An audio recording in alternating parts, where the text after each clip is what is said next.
Our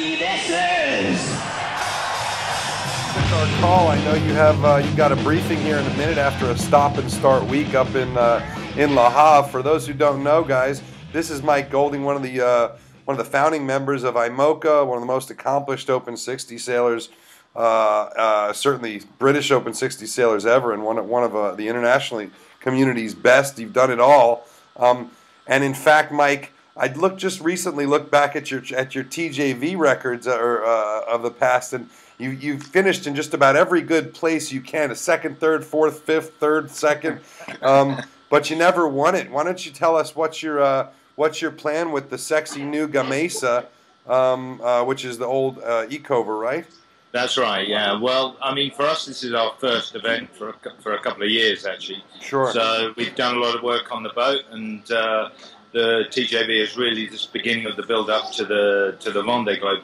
So for us, it will be, I'll deem it a success if we arrive in one piece in Costa Rica. But I mean, obviously, we're here to try and race, and we're going out there with every anticipation that we can do well in the race. Who is your co-skipper, Mike? Bruno Dubois. Bruno, who you've sailed with before. Yeah, I've sailed with him before. He's the vice president of North Sales Europe, and we've worked with our team as a sail coordinator for getting on for 15 years. It's scary, really, but he's a good friend, and the two of us sail well together. So we've sailed on this boat, but also on the Extreme 40s, and so he's done a bit of everything with me, and so it's perfect having him on board for this, our first race. Because you know, it makes it much more relaxing to have someone who you know.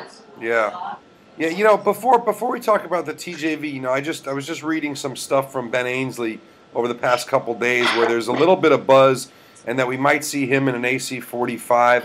You know, you were the Brit that came into the Extreme 40s and kicked some ass for a while, and I've been a little surprised not to see you getting a call to come and help with some of these new cats. Do you think there's still something there for you, or are you too focused on the Vendee?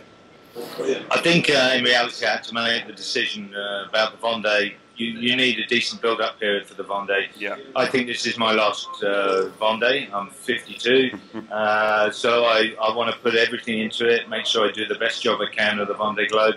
And then after that, we'll see what happens. But certainly sailing's very dynamic at the moment. There's a lot of changes, and AC-45 being one of them. But over here in Europe, you've also got the Mod 70s, you know, beginning to take effect.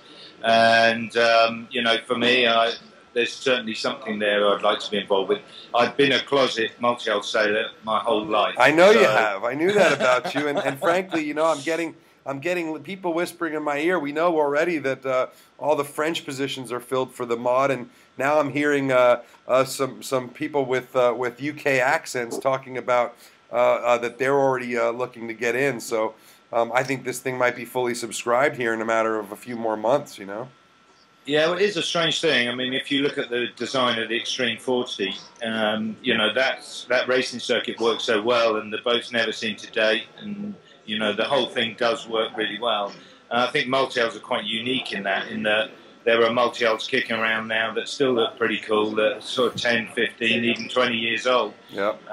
Monohulls don't have the same longevity. You know, they seem to, the monohull is moving in development terms much faster than the multi-hull has been. And as a result, you know, I think the multi-hull does offer something that potentially is more economical, longer term. Well, you know, that's a good point. That actually, and I know you have your briefing in just a few minutes, but I do want to get to this. You know, as one of the guys, along with Brad and Isabel and a few other sort of scions, you know, when IMOCA was truly an international class that was populated by people from all over and not very predominantly French like it is now.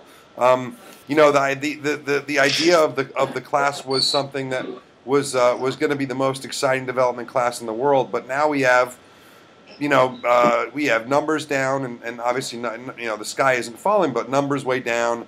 You know, everyone's saying the same thing, which is it's just too damn expensive to build a new boat.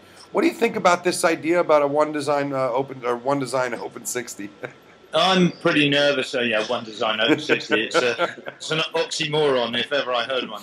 But I think the reality is the class has been tremendously successful, still is tremendously successful. And if you look at the boats here in Le Havre, it's a fantastic array of top-end technology, different ideas, all culminating in boats that are very similar in performance terms.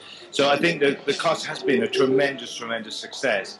But I do worry about a one design monohull for the IMOCA class, because I've not known a successful, well, there are only 2 successful one design monohulls, offshore oceanic monohulls, and that's Challenge yachts and Clipper yachts. And in terms of Grand Prix, there haven't really been any successful fleets, and in fact they're a catalogue of errors, and I worry about that. Having said that, brand IMOCA, the brand of IMOCA is pretty strong, and if anyone could carry that off, it's possibly IMOCA or Volvo. You know, there are options, but I just don't know what it would be like to be here in Le Havre, looking down on the dock with 13 Kingfishers. I'm not sure it would look quite right. Well, I mean, on one hand, you know, Mike, you take away all the uncertainty from people that want to get in the class.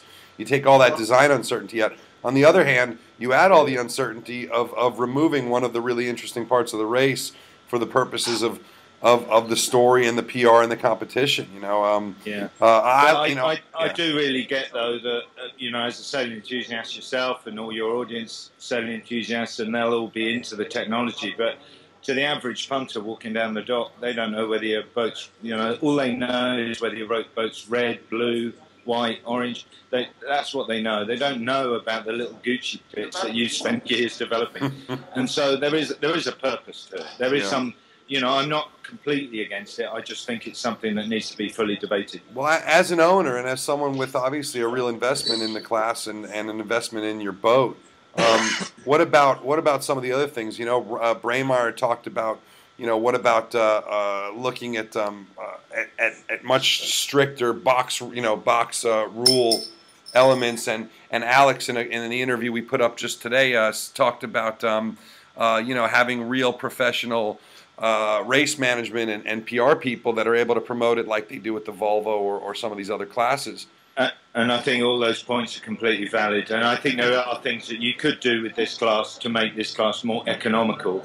But, you know, we failed in that measure. We've tried. The class has tried, and in good faith has tried. It's very difficult to do. You make a rule, you think it's the best rule since sliced bread, and then the very next minute someone finds a multi-million-dollar route around it, you know. And it is very difficult. It's difficult for the class, difficult for the owners. But you know, I think there perhaps are less radical methods of retaining the open culture of the class. Because if you take away the USP for the class, do you not destroy it? And I guess in a sense you do. Yeah. What do you think about what about this race here? Obviously, you're going up against some pretty trick new designs. You know, the Saffron and the Massif are just gorgeous looking. What do you have to do to stay up there with those guys? Well, we've done a lot of work on the boat. The boat's a lot lighter than she was. She's got a new rig on. We've got new sail plan, new sail configurations, and we hope that we've done enough. But you don't know until you go out and test it live on the water. I mean, I think we cannot have done any more with an existing platform. The good thing about our boat is it's tried and tested, so the things that were going to break have broken, whereas the new boats are still suffering some teething problems. I always thought if I was a competitor, I would always want you to be sailing just a little bit behind me, because I don't think anybody is better at open 60 rescues than you are you?